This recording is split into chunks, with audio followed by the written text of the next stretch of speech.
My name is Taryn Riddle. I am the founder of YISMUN and a second year student at Harvard and Chizulu's friend. And you are listening to the Kurerie podcast. So, hi, Taryn. Thank you again for joining us today and speaking to us about your impact journey, about your work with Yusmun, and basically about like your life even as a student at Harvard University. And we're very excited to learn more about you and everything that you've achieved and everything you hope to achieve. The first question that we usually ask is about our guests. So, we'd like to know a bit more about you. Who is Taryn Riddle? Thank you, Chizulu. That's an interesting question because I feel like it's something everyone is still trying to figure out. On the surface level, I could say that I'm 20 years old. I am a second year student at Harvard University, getting my undergraduate degree right now. I originally grew up in Dallas, Texas, and now I've been in Boston for the past 2 years studying in college. I'm pursuing degrees in economics and in South Asian studies. I'm also interested in environmental science just because of how it relates to the Sustainable Development Goals. And I really love learning languages. So I love studying Hindi, Urdu, and Arabic. So I guess that's who I am on a surface level. Beyond that, I would describe myself as someone who loves to travel, who loves meeting people from all over the world, who will always try a new kind of food that I haven't heard of before, will always go to a new restaurant. I'm definitely a foodie. And I really like spending out time outdoors too. I really also enjoy spending time with my family. I go home every chance I get, which is hard because Texas is a 5 hour flight away from Boston. Even though they're both in the US, it's a lot farther than I thought. So I can only go home every few months, but I enjoy it. Yes. Thank you so much for doing that like nice introduction of yourself. I met you I think in 2020 when I joined the team of your impact project, and Taryn started the Youth International Summit Model UN conference. Could you just tell us a bit about what that was? How did you start it? Where did the idea come from? Because I know that one of the reasons that you started it, and I'm sure you speak more about this, was because you were sort of like not really doing anything during that long stretch of the pandemic when schools were out and basically everyone was stuck at home. But could you just tell us a bit more about Eastman? Yeah, absolutely. So Yisman is my social impact project. It stands for Youth International Summit Model UN. And it did start in spring 2020 along with the pandemic. So in high school, I was someone who really enjoyed Model UN. My high school had a very small Model UN team, so we didn't really get to travel or compete a lot or really like or really get to meet other students in MUN. Instead, a lot of my time as a social chair, as a research officer, and for my last 2 years of high school as president of my MUN team, a lot of my time was spent just training new delegates, recruiting students to join the team, trying to work with our school administration to get more resources, more funding, more access to conferences, and manage things like that. And I discovered through that I really enjoyed organizing conferences and running the team compared to competing and delegating. So I was actually in the process of planning a local conference for my high school at the beginning of 2020. It was going to be a conference in early April. I had coordinated with my school administration to invite students from around the district. They were providing us with free food, a venue. It was going to be fantastic. And so then when the pandemic started and everything shut down, I was so disappointed that this had been canceled. And so my thought was, well, everyone around the world has had to shift their education online. Everyone is using platforms like Zoom, like Canvas, like Google, like everything. So why not apply Model UN to these platforms as well? And so I started looking into it, making some connections in May and June. I essentially transferred the work I was already doing to organize my school's conference into an online international conference. And at first, I thought it might be difficult to expand it internationally, to make it so large, to reach as many countries as I could, which that was my goal. but it ended up being much easier than I thought. I found that in starting, sorry, an impact project, um, the most difficult part is that initial like outreach, the initial getting started part of it. You need to have like a critical number of individuals in your team, in your leadership, your core leadership part, to really be able to expand and grow your organization. So for me, it started out as creating an Mhm. Instagram account, creating some branding, some marketing with Yisman, creating a recognizable logo, putting pictures of myself, being friendly and personable, introducing myself on the pages, and then leveraging that to reach Mhm. out to as many student advocacy groups, Model UN groups, student clubs, university clubs. I reached out to everyone. I tried through email, I tried through Instagram, and a lot of the times I would reach out to 10 people and get one response. And sometimes that response was a yes, sometimes it was a maybe, and sometimes it didn't work out. But each yes can get you so incredibly far. And that's essentially how Yisman picked up steam. Our first major conference was June 2020. We had, I think, maybe 60 students from around 12 countries attend. And I was so beyond excited to have just to host the first conference and to have that many countries there, have that many countries represented. And I continued working on building the staff, adjusting things. I think it's really important also when you begin an impact project to have a lot of small trial runs. So at the beginning of Yisman, I did a conference in June 2020. I did one in July 2020. I did one in late August, early September. I did one in October, November. And so they were very close together. So very small, very tight turnaround. And because of this, we were able to learn and adjust Mhm. very quickly, very effectively with trial and error. We knew what worked and what didn't when it was on a small scale and easier to manage. So then by that next year in 2021, Mhm. we had only two major conferences, and these were like 4 to 6 months apart. And these major conferences, they were they were a lot more well organized.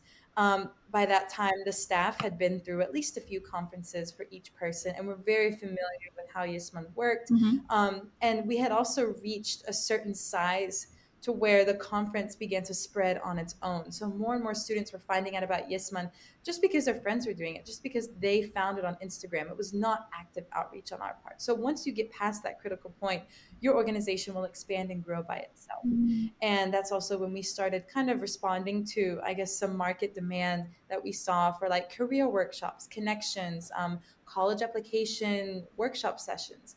And by our eighth Yes, man. We Yeah. were able to expand to 120 countries and had reached several thousand students. Wow. So it worked out very well. It was a fantastic project to work on. Yeah, you said like a lot of important points, and I hope that a lot the listeners take a lot of notes from what you've mentioned. You talked about how um the initial outreach and building a community for Eastmoon was very difficult, and you got a lot of no's, you got lot of maybes, you got some yeses, but you still kept going and you still kept trying to just make sure that people heard about Eastmoon, people knew what it was about, and people sort of engaged with the conference. And I hope that this is like a note for people who maybe want to start their own social impact projects but are finding it a bit difficult because maybe certain people, or maybe they're not getting as much traction as they thought they would. And I think that's a very good note for anyone listening. And you also spoke about how you had a lot of trial runs, and that is another thing that's really important. It's important to test things out, and for a conference like Model U, for a Model UN conference, you won't be able to get everything right the first time. It's by constantly doing it, you'll be able to learn from your mistakes, learn certain things that you need to work on. That you mentioned something about how you did trial runs and you were able to adapt and change what you had done in the past with the smaller conferences to make sure that when you expanded and when you brought in more students into the conference, it ran smoothly. So I think that that's another important thing for any young person on working on a social impact project to note as well, that you need to be able to adapt and change and recognize what is not working with your project, what is working with your project, and all of that. So yeah, thank you again for just telling us more about East Moon, how you started, your vision for it, and all of that. I think you sort of answered this question, but I'll ask it anyway. Apart from like some of your struggles with building a community at the beginning of East Moon, what other thing do you think was like your biggest setback concerning East Moon? So, and how did you solve that setback? How were you able to like rise from it? Okay, I would describe the challenges and setbacks from Yisma as numerous and small. There were like a lot of small challenges in every direction, and they all kind of needed different approaches, different solutions. I think Mm, maybe the largest or like the most difficult overall challenge was coordinating a staff leadership team. Something that I personally struggled with Yisman was the sense that if I were not there in a leadership position, I felt like it would not run together mm, because I would always, I mean, as Secretary General, as Executive Director, as founder of something, you are the person responsible at the end of the day, which means, when there's success, you get to enjoy that success and be proud of your accomplishments. But when there's challenges, when there's failures, people look to you because it's your mm, responsibility and it's your liability. So I think the hardest part for me was trying to structure a staff, to build a leadership team, to build different, like to delegate different jobs to different people so that Yisman was more self-sustaining and not dependent on one person, on me texting people, hey, have you done this? Or what's the updates on this? And I think that's difficult for really any organization. It kind of that transformation from being as an individual with a project yeah, to being as someone who created like an institution or a concept or like an organization that yeah. other people can plug in their skills to and learn through that. And the more effective your leadership team is, the better able you are to address those smaller challenges, some of which were Mm-hmm. like, security in our Zoom meetings. We had, sometimes random people come into like Yisman Zoom meetings at the conferences and just be very disruptive and purposely try to mess with it. There was several incidences of bullying, racism, Mm-hmm. sexism that as a leadership team you have to address and make sure that your delegates, your attendees feel that their concerns are valid and Yeah. addressed.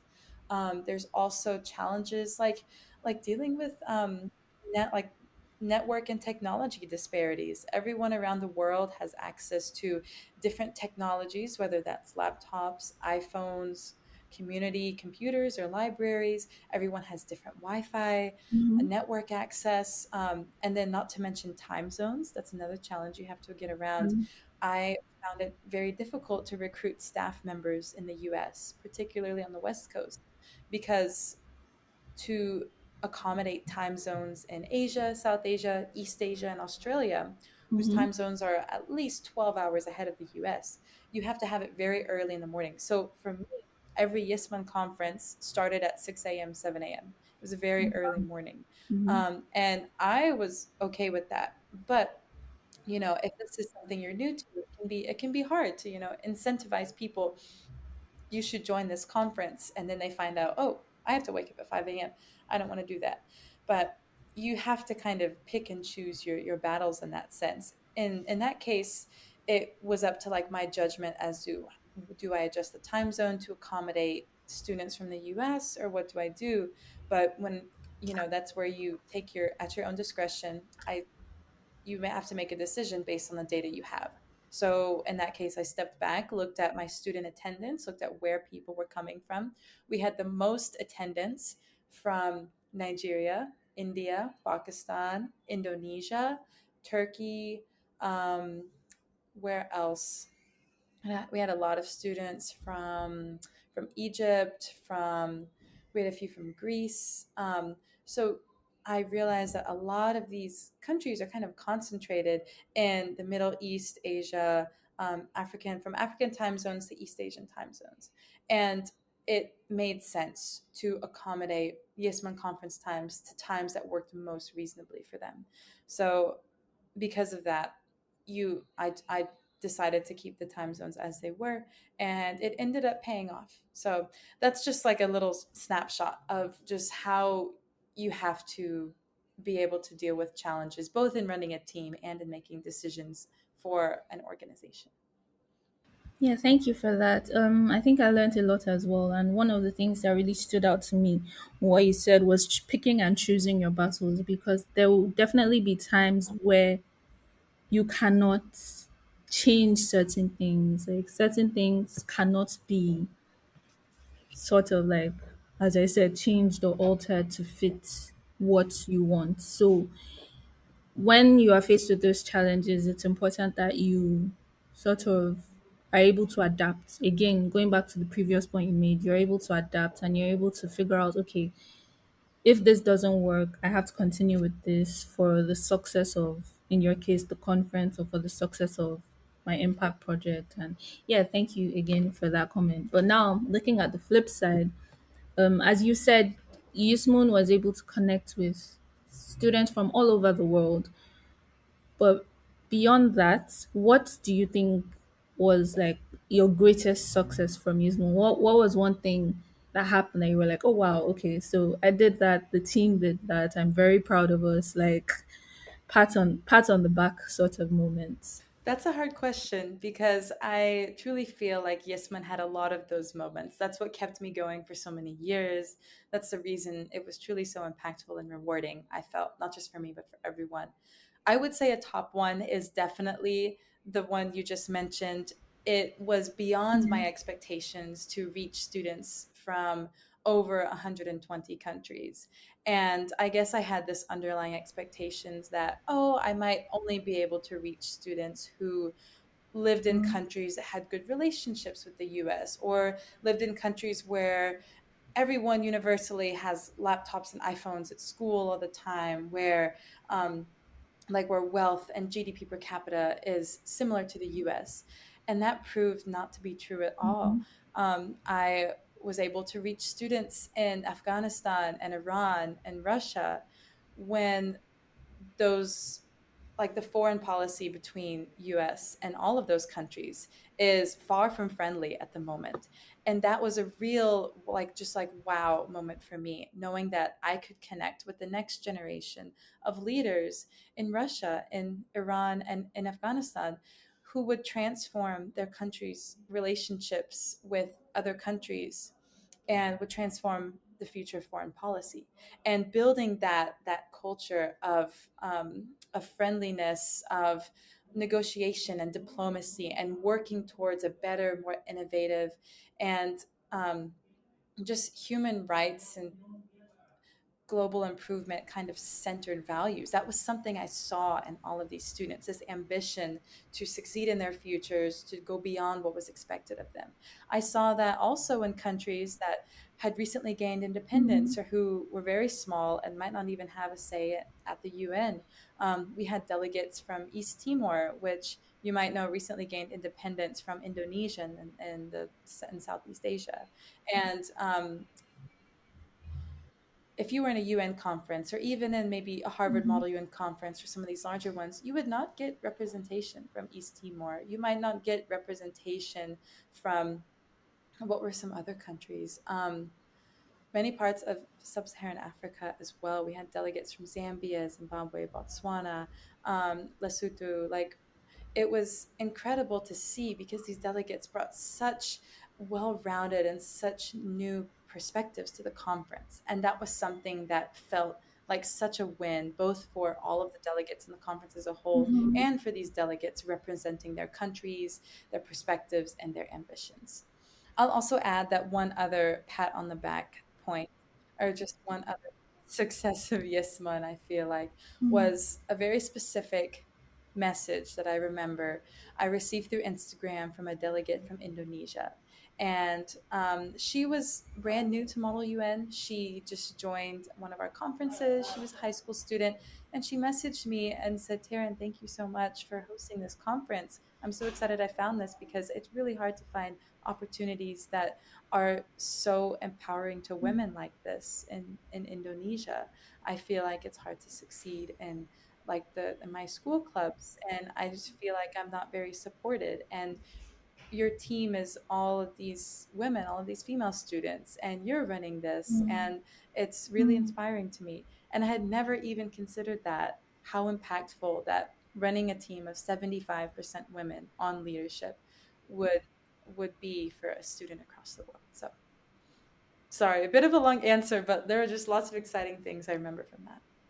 yeah, no, it's okay. I mean, it's like it was good to like hear all that you were able to achieve through Youthmoon, and I'm sure it would be a source of like inspiration for anybody who wants to take a social impact path because it's very difficult. So knowing that you were able to achieve so much, but also like get that message from that young girl in Indonesia who was impacted by your organization for something that you didn't really realize or didn't really recognize at first is very inspiring. So yeah, thank you for sharing that. And I guess we can move on to the next question now, which again is about Eastmoon. And I would like to know, and I'm sure other people listening would also like to know what advice you'd have for like 2020 Taryn when you just started off. What thing, if you could go back in time, what thing would you tell like Taryn when she started Youth Moon? That's a really good question. I would write myself a whole book of advice, what to do different, how to improve. Um, Mm-hmm. I would say though that the first piece of advice I would give myself is to not hold back from the experience.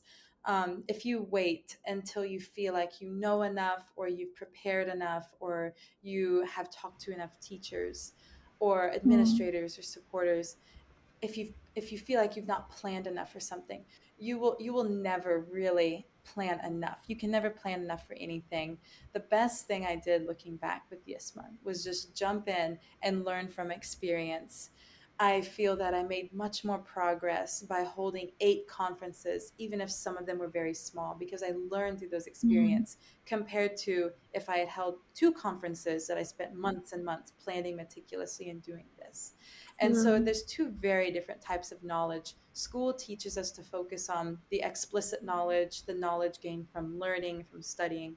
But what's much harder and much riskier, honestly, to pursue is that experiential knowledge, that implicit knowledge of knowing like how to communicate with the leadership team, how to resolve issues in a way that everyone will feel, that everyone will trust in, how to earn people's trust, how to build Mm, relationships when all you have is a laptop and a Wi-Fi connection to someone across the world. Those are the things that I would have told myself to focus on more so than the planning aspect. I also would advise really to keep friend groups and professional relationships separate. There was mm, initially a point when I was planning Yesman and wanting to start an international Model UN conference with a group of friends I'd met in India. And they, at the time, were my only connection really outside of the US. And so to me, at first, it made sense to reach out and say, let's plan a Model UN conference together.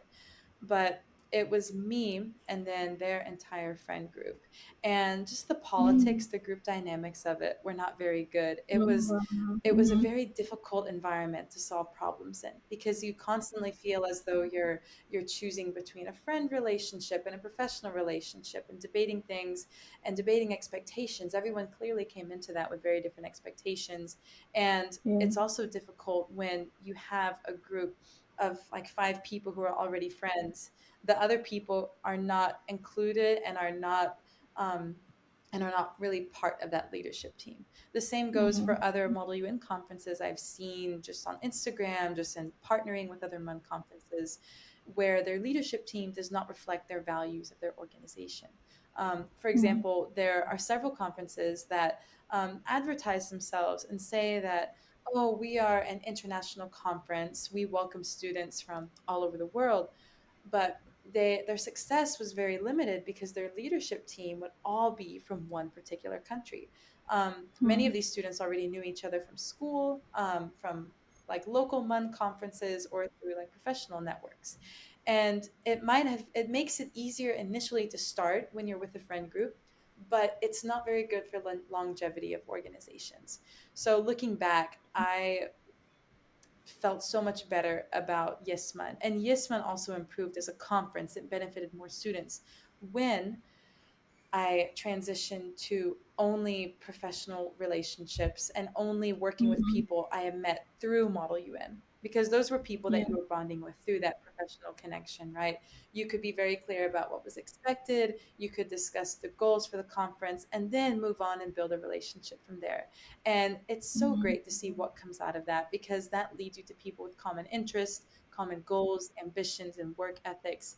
And you end up making lifelong connections and friends in areas that you're genuinely interested in. And you are definitely an example of that, Chizulu. You are someone I met through Yisman, and now we're recording a Yeah. podcast together. So that is definitely the biggest Yeah. gift. Oh my gosh, yes. I think that that's definitely something that I've struggled with as well. Feeling that I had to sort of, even when I started out Kurerie, I felt that I had to reach out to people who I knew already, which isn't bad. I mean, it's a different situation for everyone. But personally, I also had the same experience with you where I found that maybe the people I had reached out to felt like maybe they were doing me a favor or were not as invested in the idea as I was. And now we have a team of, we're a small team, we have a team of 4 volunteers, of people who you can see that they understand what Kurerie stands for and what we are trying to do and how we're trying to educate young people on the SDGs, on creating impact and making impact through small actionable steps. And I think it would have been very different if I hadn't like opened up and reached out to other people or listened to like other people reaching out to me saying they wanted to be a part of the project. So yeah, that's definitely a point that I'm reminded about and I'm taking note of, and I hope other people are taking note of as well. So yeah, thank you so much, Taryn, for that answer. Okay, so now I know that Yasmoon, as you are in college, okay, by the way, Taryn is in Harvard. Humble brag. That's a huge deal. I know that you are in college now and it's a bit difficult to run Yismoon and and handle like your college life and everything. But do you have any future plans for Yismoon going forward, or are you looking at doing something different? Because okay, beyond Yismun being a Model United Nations conference, you mentioned I think in one of the first questions you answered that you also adapted and noticed that people were really wanted to know more about their careers and applying for stuff, applying to college and stuff like that. So you try to include workshops, career workshops, and actually, I think I remember speaking at one of the workshops. It was on mental health, so that was very interesting for me as well. But you went beyond Model United Nations and also looked at the possibility of educating Gen Z, the Gen Z generation, Gen Z students on global issues or personal issues that they might have or things that they would help them further their careers or their student life. So, is there okay, I think I've spoken a lot, but I just wanted to ask you if that there are any future plans to expand on any of the ideas for Moon or Moon itself. That's a fantastic question, and it's something I've been considering over the past 2 years while in college, thinking, how can I keep the benefits of Yisman going for students, even if I don't have the capacity, the capability to do it myself? And so I've come to the answer that, over this fall semester, I've been working on opening applications and interviewing a few students. From anywhere in the world, whoever's interested, to take on like a primary leadership role in Yisman. I think that really continues not only the MUN, the career workshop, the international nature, but really the core value that I had through Yisman, which was to lift up students who are ambitious, who want leadership Yeah. experiences, and to build their resume to help further their success in the future. So I want to pass off this leadership opportunity to other students and see where they take it. That's my Mm. plan. Yeah, yeah. Okay, I'm definitely looking forward to that. And again, if you're a student and you're listening, I think I don't know. Is it possible for people to reach out to you if they're interested in Yismon or anything that's going on, or is there a place where they could apply for leadership positions? Yes, yes, absolutely. Yes, yes, yes, yes. So there is an application link on our Instagram, which you can find by looking up Youth International Summit on Instagram. That will be the link in our bio. And I can also forward the application link to you, Chizuru, so you can share it with anyone who might reach out to you but not have my Mm-hmm. contact information.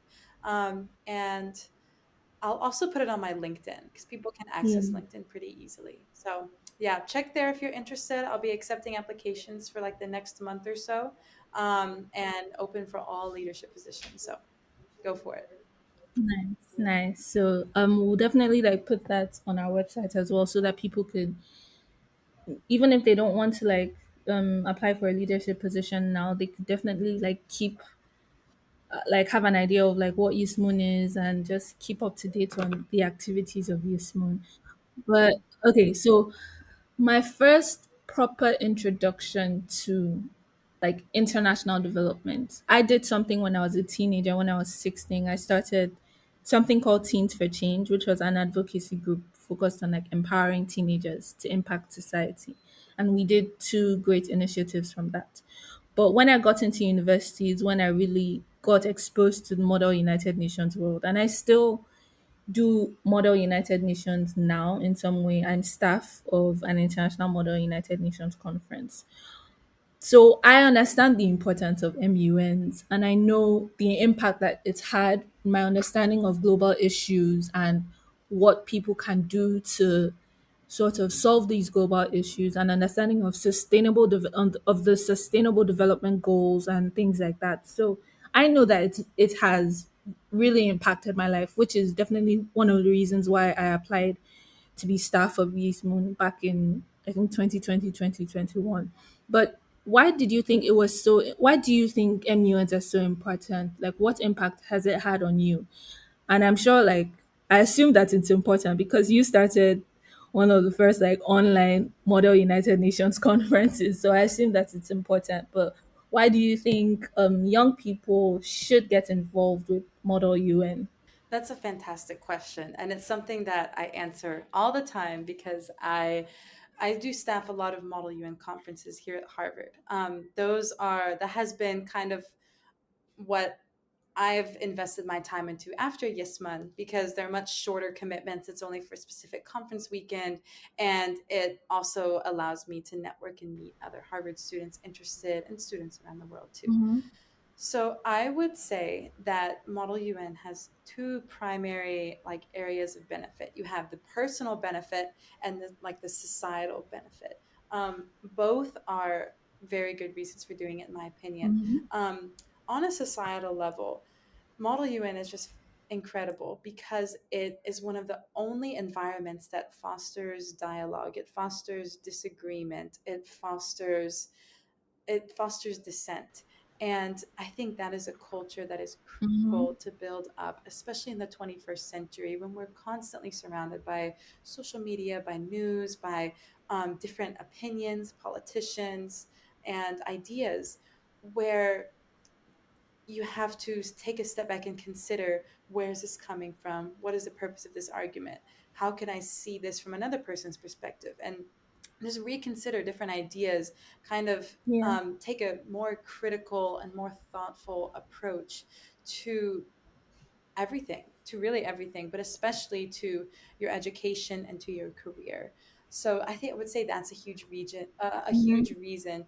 And also socially, I think it brings together people from very diverse backgrounds into this fantastic community of students.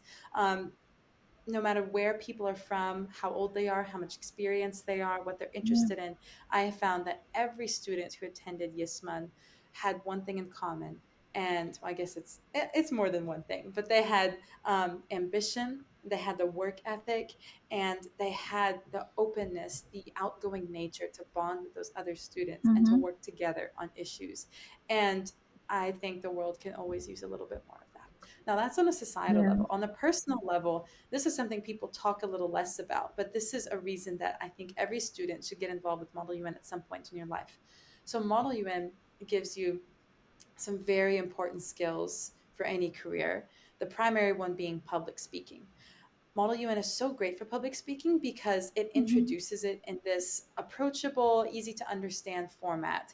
You have Yeah. a speech, you have something you're expected to say, and your only job is to go up and present that speech. That can be very difficult if you have social anxiety or if you don't like public speaking or if you're new to Model UN. But over time, with this practice, you are able to kind of absorb the structure and you feel more certain, you feel sure, and you kind of adopt the perspective, the representation of this country that you're assigned to.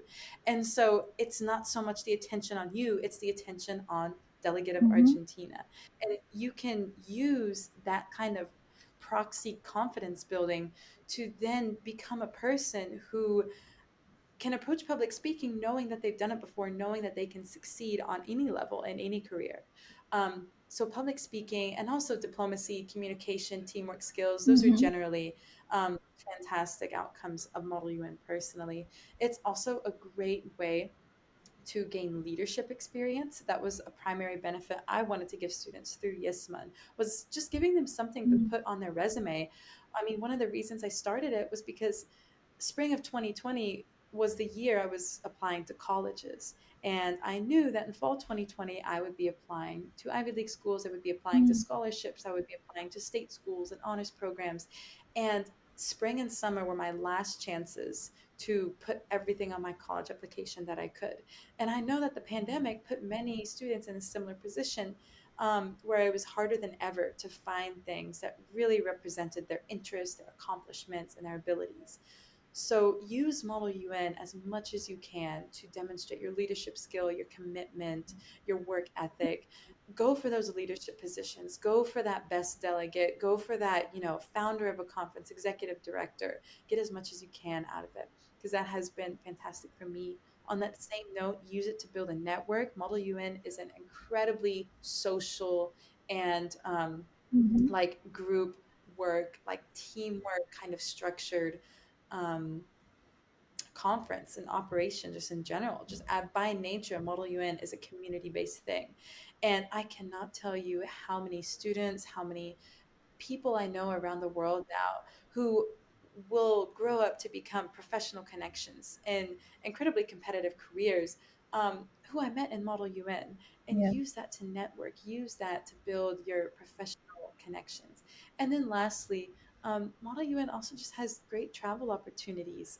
Use it to go explore somewhere, to do something fun with your friends. My favorite part about Mm-hmm. Harvard Model UN is that we get to travel. I get to run conferences in Dubai, in India, and it's something that's super exciting for me. Mm. And so just take whatever opportunities you have through Model UN, travel, meet people, build your own skills, build your resume, and have fun with it. Yeah. There's, I mean, obviously there are many advantages and benefits of Model UN, and you even said like a lot of things that I knew like were the benefits of MUN, but it didn't really click. But to your point on public speaking, I am like, I guess a testament to how like to improved public speaking skills, because I know that when I was in university, I had a really hard time like speaking in front of large audiences. Like as you mentioned, social anxiety, just like being shy and nervous and all of that. And I remember like my first Model UN conference where I had to speak, and I was in ECOSOC, which is like a larger committee. My first Model United Nations conference where I had to speak, I was so nervous. Like I had written out my speech, and once I gave like the first speech, like I started doing like the second speech, third speech, fourth speech, fifth speech, and I didn't even write anything down. So it just shows you like when you get over that initial fear, like everything just falls in place, especially for public speaking. And as you said, one other thing that I want to mention is how Model UN sort of fosters like healthy debate. And at its core, Model UN supports diplomacy. So I think it's such a good opportunity for you to understand other countries' values, policies, and sort of see where they're coming from and try to understand how that relates to you personally and how you can respect like other people's cultures and values. And yeah, I think Model United Nations is such a good opportunity for students to learn, to meet new people, as you said, to travel, to just honestly gain a lot of skills that you wouldn't necessarily think that you need while being a student, but that would show up when you get into your career, when you start working, and all of that. So, yeah, thank you very much for answering that question as well, Taryn. So, as I mentioned earlier, Kurerie means change. And I'd like you to just tell us how you think people can make a change in their communities. Of course, especially as it relates to education, but beyond that as well, how do you think young people, youth can create positive social impact? Well, that's definitely a huge goal and a really good question. It's a question that I think everyone who does Model UN asks themselves is how can I create change? How can I create this social impact? And the truth is, there's no one way to do it. Yeah. Like, how do you take it beyond Model United Yeah. Nations?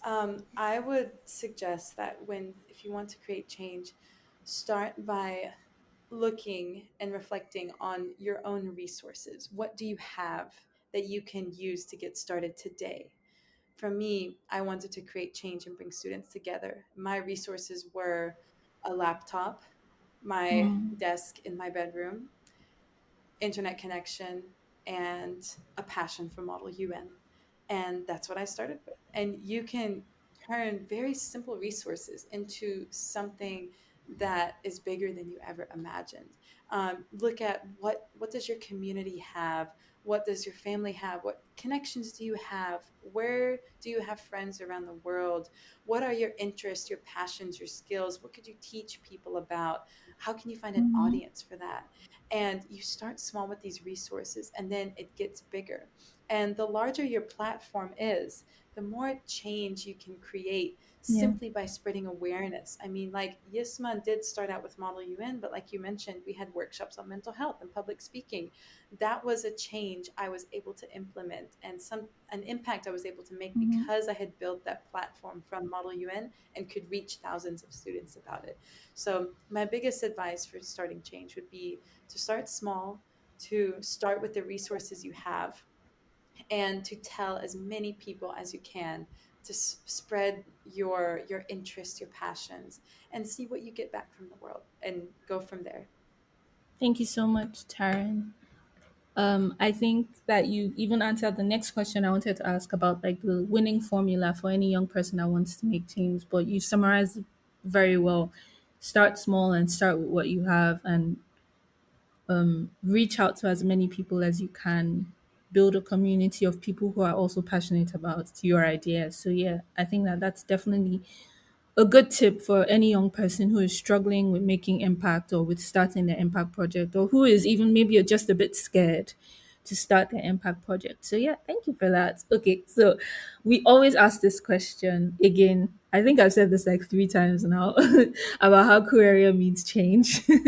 But what do you think changes? Like, what does change mean to you? For us, change is the little things that you do to achieve like a bigger goal, whether it's recycling at home or educating someone you know about gender equality and why we need to have an equitable world, or educating yourself even about global issues and how you can help.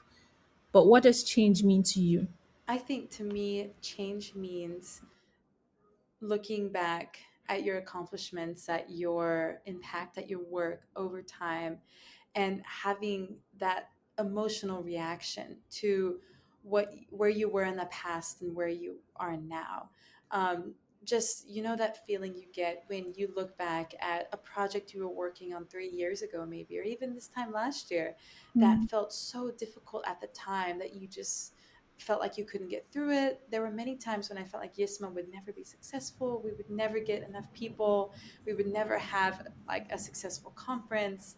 And now I look back at the mhm. organization 2 years ago, and I think about, wow, like I can't believe um, we started with maybe 12 countries and now we've come to 120. I never could have imagined that we would get here. And so I think change is something that you realize after it's happening. It's very hard to Yeah. realize while it's ongoing, but you look back and you realize that you are a different person. Your impact is a different impact.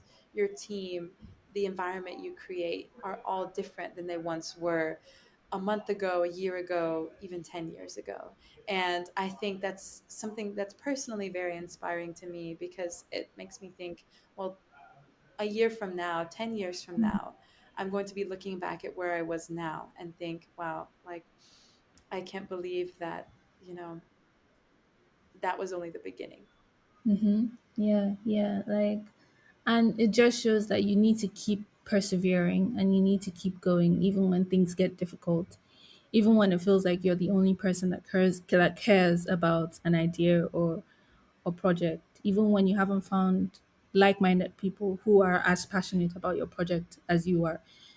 Like when you look back in, as you said, even just a few months, a year from now, 2 years from now, 10 years from now, seeing how much you've achieved in that time will definitely be enough inspiration for you to keep going and keep making impact. Yeah, thank you so much, Taryn, for that. Okay, so a bit about you. What are your future plans? Because as I mentioned earlier, you're in Harvard and you mentioned that you're studying economics and East Asian studies, if I'm not mistaken.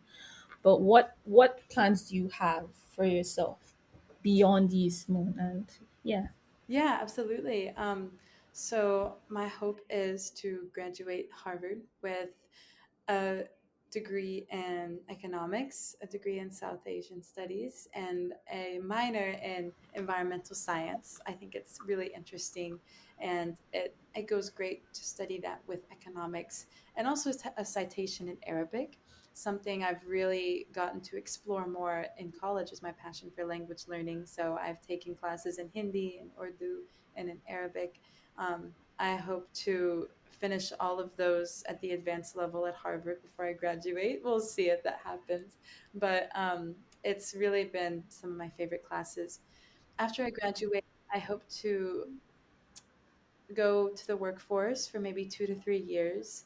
I'm interested in looking at economics specifically applied to like corporate social responsibility and social entrepreneurship. I would love to explore this like Mm, through a larger company, either with investment or consulting. And I really feel as though this would give me a strong foundation for like a later career in entrepreneurship and running my own business. I also hope to go to business school after working for a few years. So we'll hopefully pursue my MBA. And then after nice. that, I see myself running my own company, hopefully an international one where I can keep making connections with people and working in places around the world. So that's the plan right now. We'll see what happens. Yeah, with what you've achieved with Youth Moon, I think those are definitely goals that you can definitely achieve and surpass. So I'm very excited to see all that you do and all that you achieve. I would like to know, or how can people connect with you and how can people connect with Youth Moon? Like maybe people, if you're comfortable, of course. Maybe people want to reach out to you to find out how they could collaborate with you or with Yeastmoon. How can people connect with you and Yeastmoon? Of course, yeah. I'm always happy to connect with people and to connect over as like anything from career goals to Yisman to questions. I would suggest using LinkedIn. That's a profile I check pretty often, and we can also see what experiences we share, what we're interested in. My username is Taryn M. Riddle. You can just look that up, and you should see Yisman pop up on there somewhere. You'll see my picture, but yeah, just connect with me on Yesma on LinkedIn. Sorry, connect with me on LinkedIn, and please feel free to reach out, message me about anything. College does keep me pretty busy, but I'll do my best to get back to you. And like I mentioned earlier, applications for Yisman leadership and moving forward with the organization that will also be on my LinkedIn. It will be on the Yisman Instagram, and I will email that to you as well, Chizulu. Thank you. Okay. I will definitely put that on my social media as well, and of course on our Kurerie social media and Kurerie pages. Final question. So we always ask this question. It's it's like an open-ended question, so feel free to like state anything that you are enjoying now or you're loving now. But what are your like top three or more recommendations right now? So it could be a book, it could be a website, maybe a podcast, maybe someone you follow. It could even be like a quote, anything really. But what are top three recommendations that you think people should definitely look into or get involved with right now? Wow, that's a good question. It's a very hard decision to narrow down just three. Oh my gosh. Um, Okay, my recommendation number one for anyone who is interested in economics, business, United Nations, even just Model UN, there's a documentary on Amazon Prime. I think it's on YouTube also. You can find it. It's called Poverty Inc., like Poverty Inc. And it is such a fascinating, well made, well directed Mm, documentary about poverty in the 21st century and why NGOs and nonprofits are not always a good solution, why foreign aid is not a good solution, mm, and why, in an era of such advanced technology and incredible human advancements, why we still struggle with poverty mm, and with difficulty in providing for everyone on the planet. There are very specific systemic issues, and that documentary is something that really kind of impacted my worldview and my approach to mm-hmm, business, economics, entrepreneurship, everything. So look up Poverty Inc. and watch that documentary for sure. Um, Another book that I really recommend is this one is for female students specifically. Um, it is by Sheryl Sandberg, and the book is called. I'm actually looking up the name right now. Let's see. There it is. Okay. So, a book I really recommend for any woman interested in leadership, whether that's in the medical field and politics, government, law, engineering, STEM, anything at mm-hmm, all. Read the book Lean In by Sheryl Sandberg. So Sheryl Sandberg was one of the primary like leadership officers at Facebook for several years, and mm, she dealt with a lot of issues and a lot of sexism, not only oh, from men, but from other women that she worked with. And so she described how small behavior habits and small mindset changes can make a world of difference mm, in leadership in a world that does not always support women in leadership. So read the book Lean In by Sheryl Sandberg. Um, mm, and then my last recommendation is this is a bit of a general one, but be spontaneous, like travel as much as you can.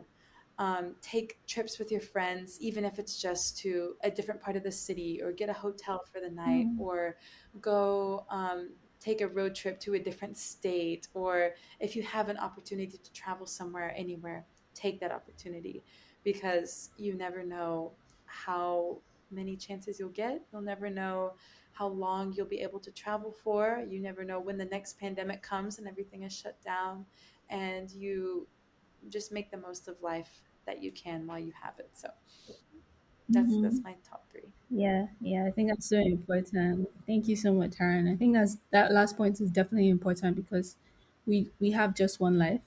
So you definitely need to explore as much as you can, learn as much as you can, interact with as many people as you can. So yeah, thank you so much for those three recommendations. I'll definitely be checking out Poverty Inc. and Lean In. I think they sound really interesting and very educational as well. So yeah, thank you so much, Taryn, for your time. I know you're busy, so I really appreciate you coming here and sharing your knowledge, sharing your experiences, sharing the lessons you've learned. Of course. Thank you so much, Sue. Hi, my name is Zulu. Thank you very much for listening to today's episode. I know I learned a lot from Taryn and I hope you did too. If you'd like to learn more about Kurerie, check out our website www.kurerie.com and also follow us on social media at ma.kurerie.